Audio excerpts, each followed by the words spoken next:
certain you're right. You can feel it in your bones. The argument is over and you've won.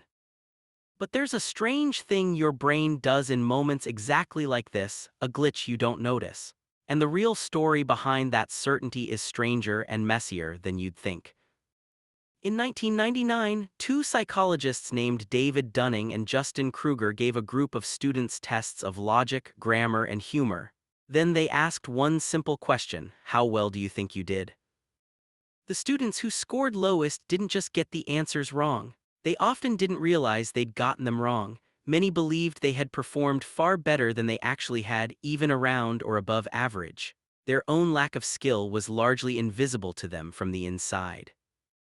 Think about that for a second. The skills you need to become good at something are often the very same skills you need to recognize that you're not good at it yet. You can't easily spot the gap. You can't easily measure the gap. The tools you'd need to judge yourself are the very tools you're still building. If you can't construct a logical argument, you're also less likely to recognize a weak one. If you don't fully understand a concept, you're less able to judge whether your own explanation makes sense. You're trapped inside the perspective you'd need to step outside of to see. Your brain isn't lying to you on purpose, it just doesn't have the tools to catch every mistake, so it fills the gap with something else instead: confidence, bright, unshakable, and often unearned. This became known as the Dunning-Kruger effect, and you've probably experienced something like it. Maybe after watching one tutorial and suddenly feeling like an expert. Maybe after arguing a point you only half remembered from a headline. Maybe after saying, "I know enough," and quietly closing the door on learning something new.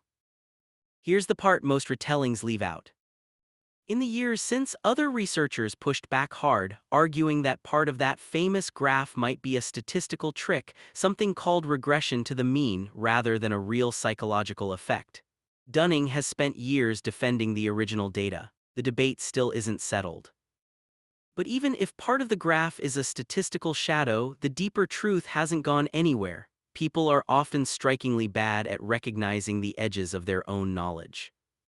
And the story has a second half, one that's a little kinder and a little crueler. People with real expertise usually see themselves more clearly. They often underestimate themselves because they assume something that's easy for them must be easy for everyone. They look at the vast ocean of what they know and fixate on the tiny islands they haven't reached yet. They notice their gaps. You notice your certainty. Now imagine for a moment a world with immediate feedback. Throw the spear badly, you don't eat. Misread the tracks and something eats you instead. In a world like that, mistakes reveal themselves quickly whether you notice them or not. Your world doesn't work that way. Feedback is slow, incomplete, or it never comes at all. You can hold a false belief for years and nobody corrects you. You can post an opinion in the morning and still feel proud of it by night. Sometimes nothing happens, so the error just compounds. So what do you actually do with this? Not doubt everything, just build one habit. The next time you feel that hot, bright flash of certainty, pause, ask yourself one question: could I explain this to an expert without embarrassing myself? If the answer is no, your confidence might be running ahead of your understanding. Dunning has argued in different ways that the way out isn't collecting more facts. It's becoming a better learner, seeking honest feedback, testing your assumptions, watching people who are genuinely skilled at work. The more you actually learn about something, the easier it becomes to see the edges of what you still don't know. And that's often where real competence begins. Tonight you'll feel certain about something, it'll feel good, it'll feel warm, and maybe this time you'll even be right. But just for a second, let a sliver of doubt in, because one of the strongest signs you're becoming truly skilled isn't that you stop making mistakes.